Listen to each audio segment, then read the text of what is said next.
Vamos a ver acá. Bien, buenas tardes, bienvenidos a La Semilla, que es la palabra de Dios. Gracias a Dios continuamos con la historia de Abraham, relatada en el libro de Génesis. Y hemos visto el llamamiento de Abraham y la promesa que Dios hace, además de la respuesta que da Abraham. Por lo que la promesa de una tierra que Dios le dará, junto con hacer de él una gran nación y la promesa de bendecirlo, estas promesas constituyen la base para posteriormente lo que sería llamado el pacto abrámico, establecido en Génesis 15 y ratificado en Génesis 17. Lo que realmente hace especial a Abraham es que él obedeció a Dios. Génesis 12:4 nos dice: y se fue Abraham como Jehová le dijo, y Lot fue con él, y era Abraham de 75 años cuando salió de Harán. Por lo que después de recibir el llamado, Abraham obedeció a Dios y él fue, como el Señor le había dicho.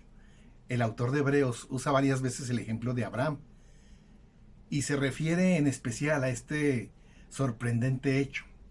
Por la fe, dice Hebreos 11:8, por la fe Abraham, siendo llamado, obedeció para salir al lugar que había de recibir como herencia, y salió sin saber a dónde iba. Hebreos 11:8. Quizás para muchos no sea mucho problema salir y dejar atrás lo que es la familia. Simplemente salir y enfrentar la vida. Podemos verlo en la cultura tras el río, allá en Estados Unidos.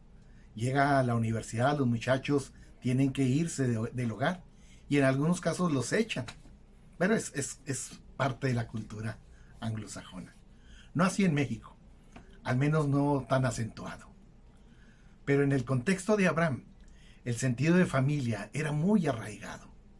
El significado de familia lo significaba todo para una persona que vivía en los tiempos de Abraham. En ese momento, la unidad familiar estaba fuertemente unidas.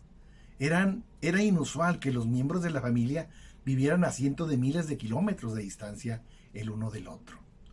Por otro lado, sabemos que la familia de Abraham procedía de una cultura pagana, idólatra.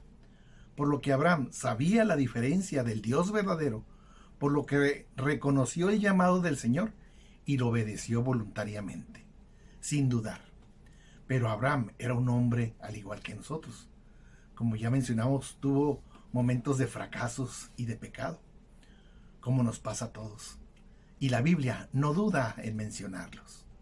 Sabemos que por lo menos Abraham mintió con respecto a su esposa Sara, con el fin de protegerse a sí mismo en tierras potencialmente agresivas.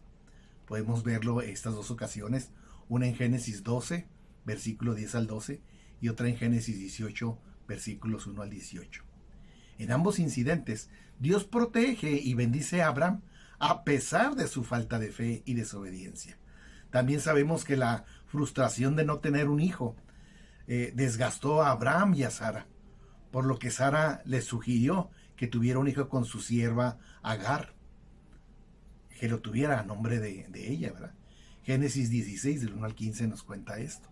Abraham estuvo de acuerdo, por lo que el nacimiento de Ismael, hijo de Abraham y de Agar, demostró lo fácil que es arreglar los problemas de manera humana, sin considerar a Dios. Por lo que la falta de fe por parte de Abraham dejó ver lo débil y humano que es o que era. Sin embargo, Dios muestra su gracia al permitir que se diera el nacimiento e incluso bendijo a Ismael. Curiosamente, Abraham y Sara se llamaban Abraham y Sarai en esos momentos. Pero cuando Ismael tenía 13 años de edad, Dios le dio a Abraham un nuevo nombre junto con el pacto de la circuncisión y una renovada promesa de darle un hijo a través de Sarai, a quien Dios también le dio un nuevo nombre. Génesis 17. Abraham significa padre enaltecido. Se convirtió en Abraham, padre de multitudes. De hecho, Abraham tuvo muchos descendientes físicos, y todos los que ponen su fe en Dios a través de Jesús, todos son contados como herederos espirituales. Somos contados como herederos espirituales de Abraham. Gálatas 3:26 nos dice: y vosotros sois de Cristo, Ciertamente el linaje de Abraham sois, herederos según la promesa. Bien, el padre de los fieles tuvo sus momentos de duda y de incredulidad. Pero aún así, él todavía es exaltado entre los hombres como un ejemplo de un hombre fiel. Sin duda alguna, Dios prometió a Abraham que tendría un hijo. Génesis 15, versículo 4. Luego vino a él palabra de Jehová diciendo, no te heredará sino un hijo tuyo será el que te heredará. Este hijo sería el heredero de la inmensa fortuna de Abraham, con lo que Dios lo bendijo. Y lo que es más importante, él sería el heredero de la promesa y la continuación del linaje piadoso de Set. ¿Se recuerdan? Set, el hijo de Adán. El primer hombre que fue llamado, que menciona la Biblia como hijos de Dios, empezaron a alabar el nombre de Dios. Bien, Abraham viene de ese linaje. Abraham creyó a la promesa de Dios y esa fe se le acredita como justicia, Génesis 15:6. Y su fe es recompensada en Génesis 21 con el nacimiento de Isaac. La fe de Abraham se pondría a prueba en relación a su hijo Isaac. En Génesis 22, Dios ordena a Abraham que sacrifique a Isaac, su hijo, en el monte Moria. No sabemos cómo reaccionó Abraham.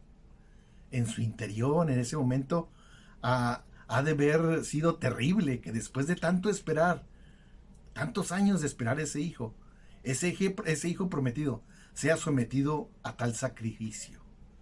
Veamos la próxima semilla. ¿Qué pasa con Abraham, con Isaac y qué fue lo que hizo Dios? Esta historia continuará. Dios los bendiga.